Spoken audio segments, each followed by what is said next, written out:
بسم اللہ الرحمن الرحیم۔ السلام علیکم دوستو، میں ہوں آصف صدیق۔ دوستو، آج میں آپ کے لیے حضرت ادریس علیہ السلام کا واقعہ لے کر آیا ہوں۔ حضرت ادریس علیہ السلام اللہ تعالیٰ کا ذکر کثرت سے پڑھنے کے سبب آپ کا ادریس لقب ہوا، اور علم نجوم آپ کے معجزات میں سے ہے۔ وہ زمین پر عبادت کرتے، ان کو فرشتے سب آسمان پر لے جاتے۔ اللہ تعالیٰ نے فرمایا سورہ المریم آیت نمبر 56 میں، اور یاد کر کتاب میں ادریس کو کہ وہ تھا سچا نبی، ہر روز پیرہن سیتے تھے، ہر دم سینے میں تسبیح پڑھتے تھے، اور وہ عجز سلائی کی کسی سے نہ لیتے۔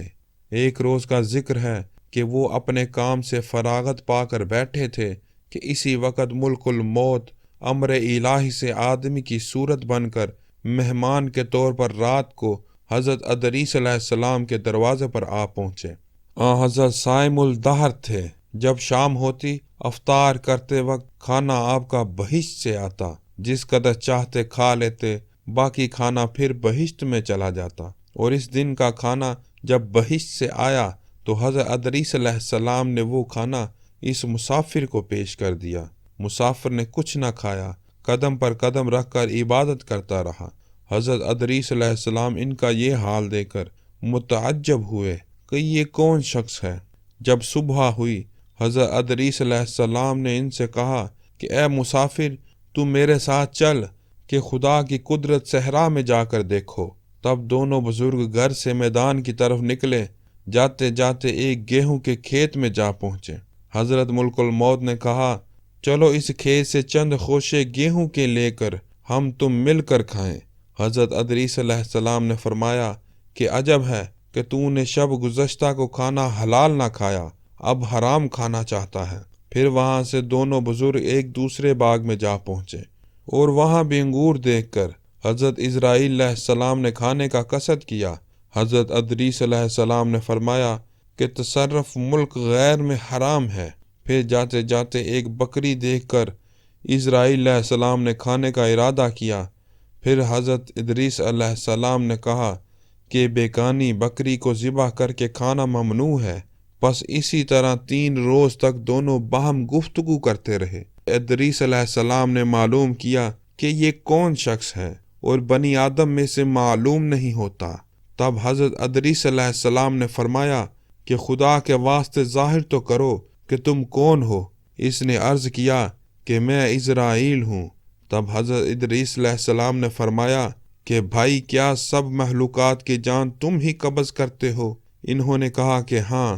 حضرت ادریس علیہ السلام نے فرمایا شاید کہ تم میری جان قبض کرنے کے لیے آئے ہو۔ انہوں نے کہا کہ نہیں، میں تو تمہارے ساتھ خوش طبعی کرنے آیا ہوں۔ حضرت ادریس علیہ السلام نے کہا کہ آج 3 دن سے تو میرے ساتھ ہے، اس عرصے میں بھی تو نے کسی کی جان قبض کی ہے؟ حضرت اسرائیل علیہ السلام نے کہا کہ کل جان قبض کرنا ہمارے ہاتھ میں ایسا ہے جیسا کہ تمہارے دونوں ہاتھ کے نیچے روٹی رکھی ہوئی ہے، یعنی جس کا وقت آتا ہے اللہ تعالیٰ کے حکم سے میں ہاتھ بڑھا کر اس کی جان قبض کر لیتا ہوں۔ اور بولے اے حضرت ادریس، میں چاہتا ہوں کہ تیرے ساتھ رشتہ دوستی کا کروں۔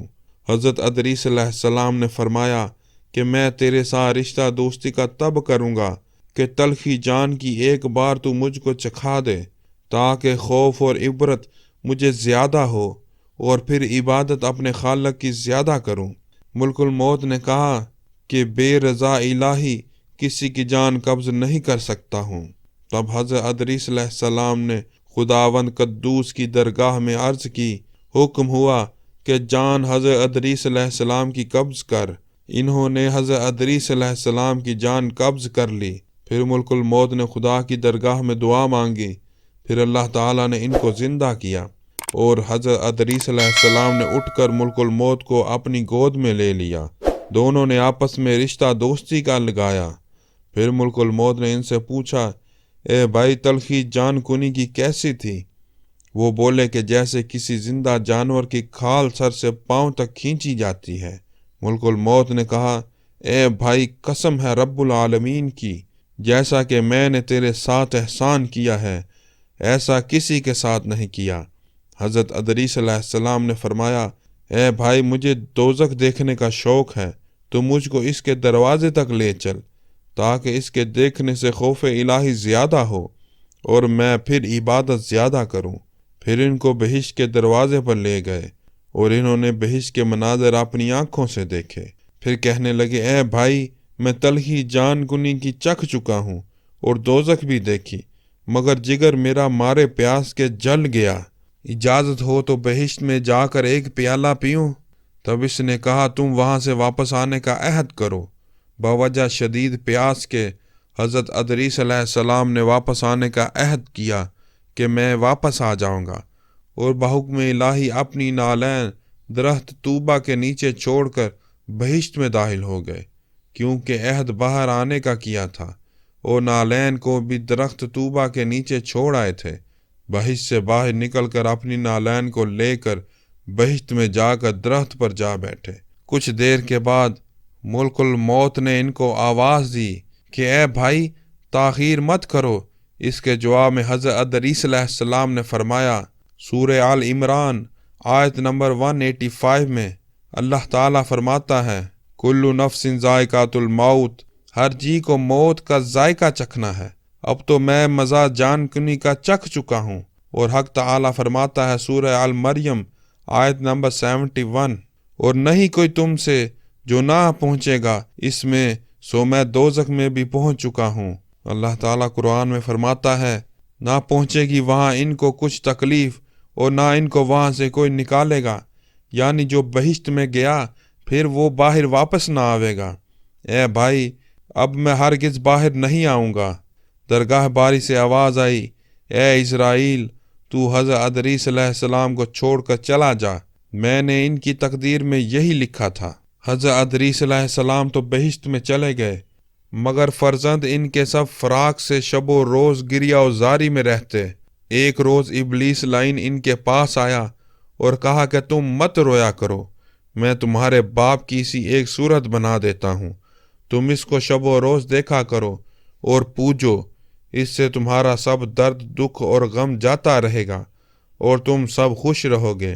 ابلیس نے ایک ایسی صورت بنائی کہ ان کی شکل میں اور اس میں کوئی فرق نہ تھا، صرف اتنا ہی فرق تھا کہ یہ صورت بات نہ کرتی تھی اور وہ لوگ اس صورت کو پوجا کرتے تھے، یہاں تک کہ رفتہ رفتہ بت پرستی تمام عالم میں پھیل گئی۔ مشرق سے مغرب تک یہ رواج جاری رہا۔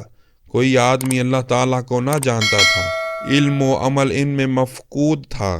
بعد خدا تعالیٰ نے حضرت نوح علیہ السلام کو ان پر پیغمبر بنا کر بھیجا تاکہ ان کو راہ ہدایت کی بتائیں۔